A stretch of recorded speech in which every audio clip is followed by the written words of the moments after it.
Hey guys, Dion Thompson here. Yes, I'm still in my pajamas. So a shoot we were going to do today was canceled. So I wanted to make a quick video of the last couple days here. So May Day, who was that a quite the event? Jeez Louise. So I don't know how many of you saw our live stream that we just did on whatever day that was. I think it was Thursday. I can't remember. Oh no, it was Thursday.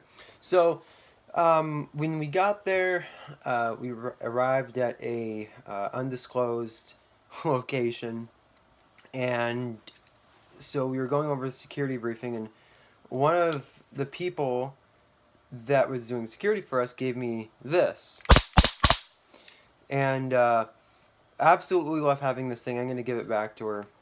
So thank you, Desiree. Hope you're watching this. Sure love you.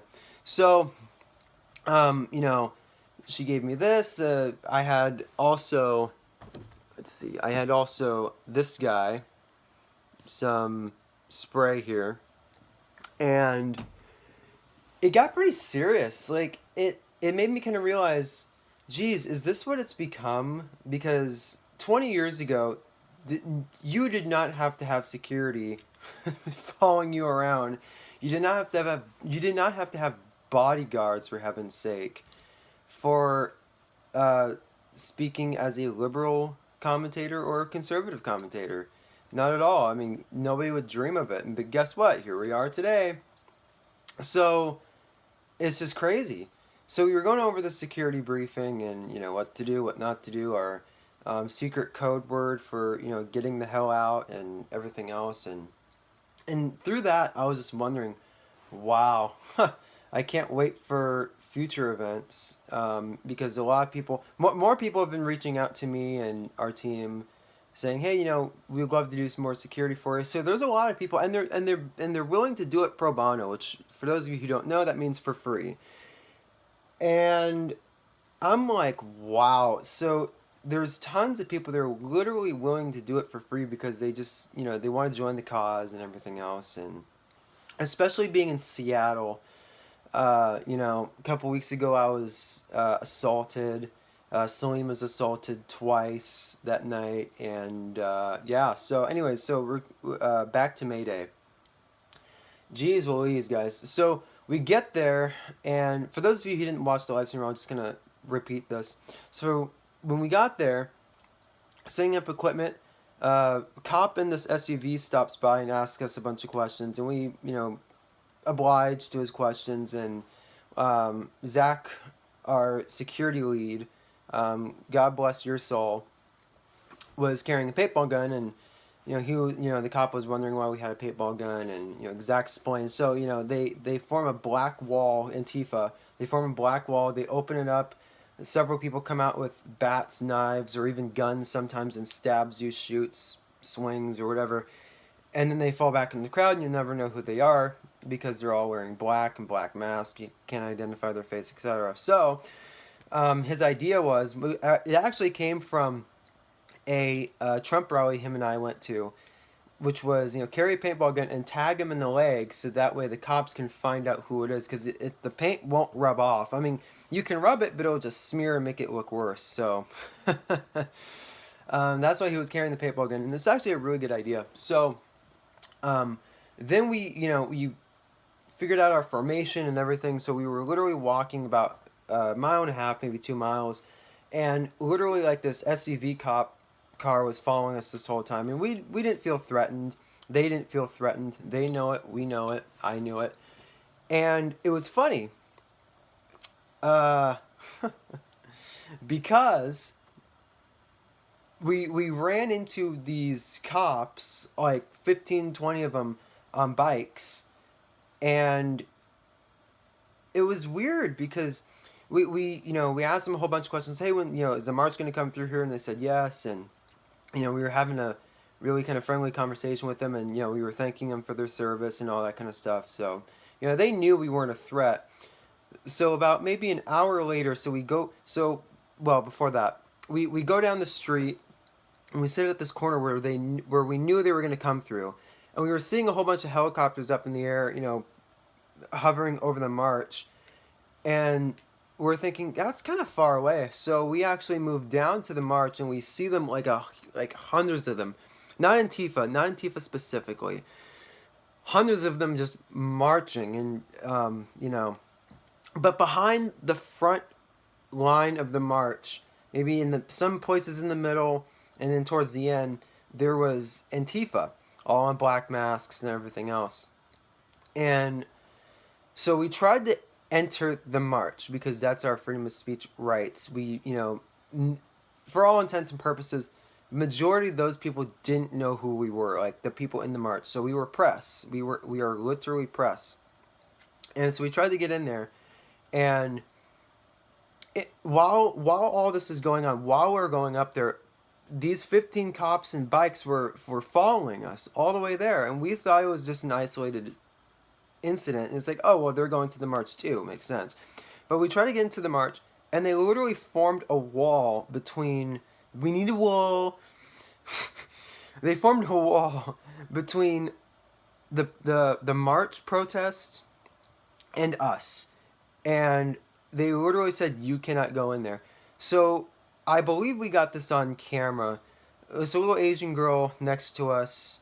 After about 5 minutes of us going back and forth, is like, hey, now can I cross the street? So she could have literally gone into the march. She could have literally gone into the march if she wasn't crossing the street, but she was crossing the street to go somewhere else. The cops let her go by for some stupid reason. And Desiree, you're so awesome. You literally said, is it because she's Asian? It was hilarious. So, but it only goes to show because we literally asked. We literally asked the cops why, and the cops on bikes are saying, we're just following orders. Which, okay, fine. So then, one of the I think the team lead or whatever you call it, the field leader. I don't know the ranks, dude. They're like, hey, talk to our lieutenant. So we talked to a lieutenant who just so happened to be there, and he goes, yeah, well, command, orders came from upstairs that you are deemed a threat, and you cannot go into the march. And it was, granted, it was maybe because of the paintball gun, but that's still our amendment rights to have that. So, and I'm thinking, that's kind of weird. So they were literally blocking us specifically, us 8 people or 7 or whatever it was, from getting into the march. And I'm like, So we stop and talk to these Chinese people about, the communist China and stuff like that. And that was really interesting. And then we went off course, off the march. Like, it was, like, the march was, going one way, and we literally went the other way because we got caught up in some interviews. So we had to basically kind of go around and meet the march head on. Those same 15 cops that blocked us from getting into the march were following us on the back roads.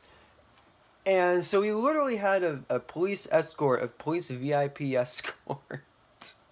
But I'm also kind of mad because one of our security guys, he fell, he had some medical problems or something like that.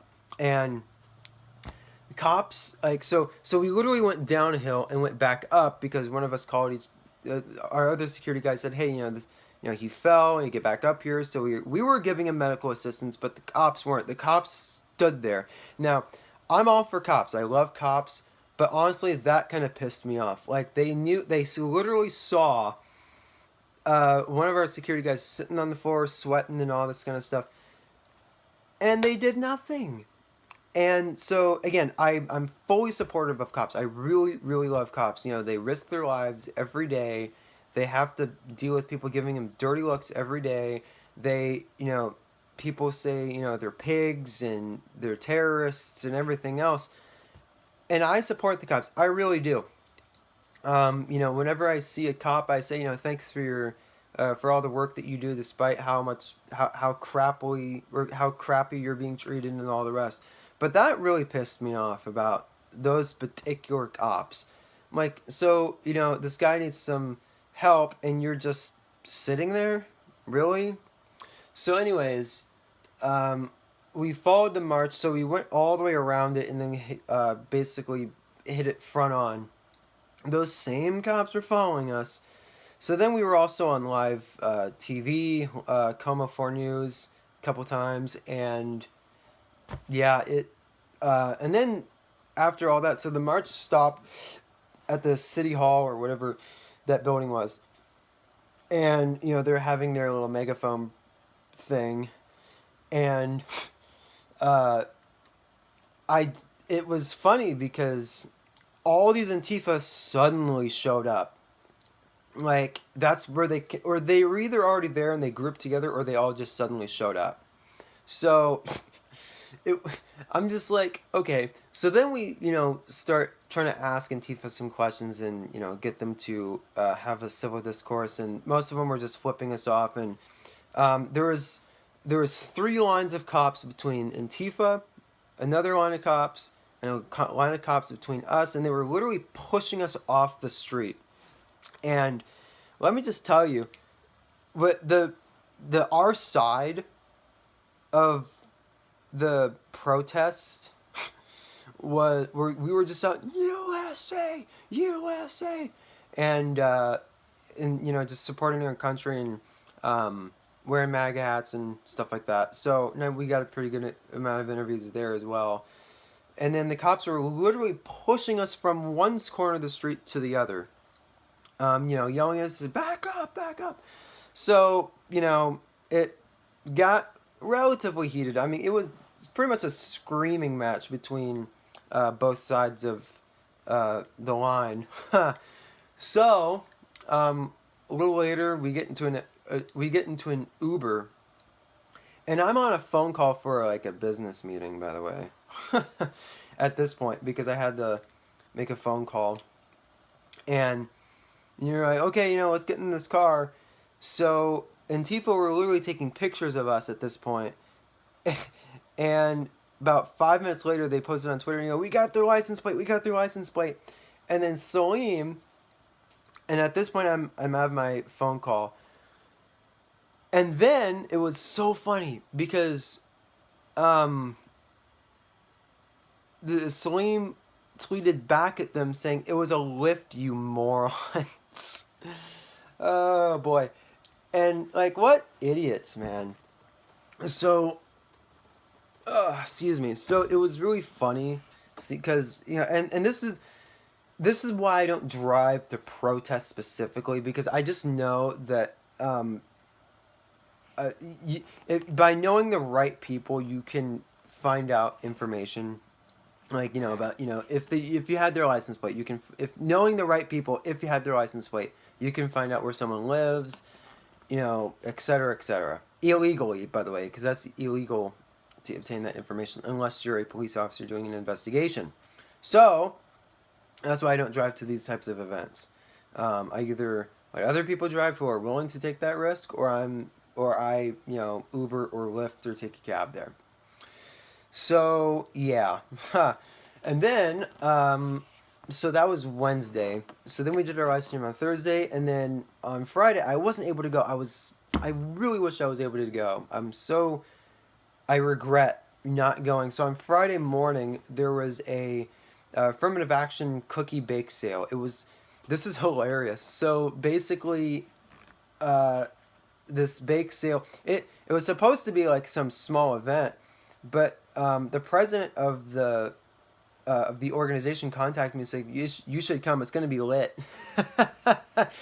And let me just tell you, I was looking up on my phone was blowing up. A social justice warrior got arrested, and what pissed me off about that was she was released and no charges were filed. Hashtag liberal privilege. And people were screaming at Suleiman security and our security, our bodyguards. And wow, it got pretty nuts. I have seen some of the footage already, And boy, wow, if I was there, because the whole white privilege nonsense is like my jam. Like I love that topic. Um, and I it's like, dude, um, white privilege just doesn't exist today. It it's bullshit. I mean, the whole thing. White privilege basically says, um, if you look white, I hate you because your ancestors. Well, because I'm assuming your ancestors sold off my ancestors, even though my ancestors sold off my own ancestors before yours came along. And then, of course, nobody knows or nobody likes to acknowledge that almost every single civilization in ancient history has enslaved someone at some point. At some point. So there you go. So the bake sale, it the whole premise was basically, if you're white, you pay this much. If you're Asian, you pay this much. If you're Hispanic, you pay this much. And if you're woman, you pay 50 cents less entirely. And the whole event was basically to show that the nonsense of affirmative action. And I really wish I would have gone because I hate affirmative action. It's a racist thing. It hurts white people and it hurts Indians for having good test scores and, people that get into college with merit. Merit. So, yeah, I wish I was there. But yeah, that's kind of the whole thing that happened this week. Oh, and then our shoot got canceled this week. I don't know, today. I don't know why, but apparently it got pretty heated down in Portland and for the May Day March. So, oh well, things happen. We have a lot of things that we need to be doing. We have a lot of footage that we need to edit and upload. We have a lot of things coming up, and big surprises coming up. I don't want to spoil them yet, but they're gonna they're gonna be good, and we think you're all gonna like those things that are gonna be coming along here pretty soon. So, anyways, guys, this is Dion Thompson, and I'm I'm just so regretting not showing up to that Affirmative Action Bake Sale. But anyways, I'm rambling too much. This is Dion Thompson, Dose of Dion. You can follow me at YouTube, Twitter, Instagram, Snapchat, and Facebook at Dose of Dion. I think my Twitter is like at Real Dose of Dion, but you can still find me. And hit that bell notification if you want to see more of my unedited rant videos. And some of them are going to be edited and some of them aren't. So anyways, thanks a lot, guys, and I'll talk to you soon.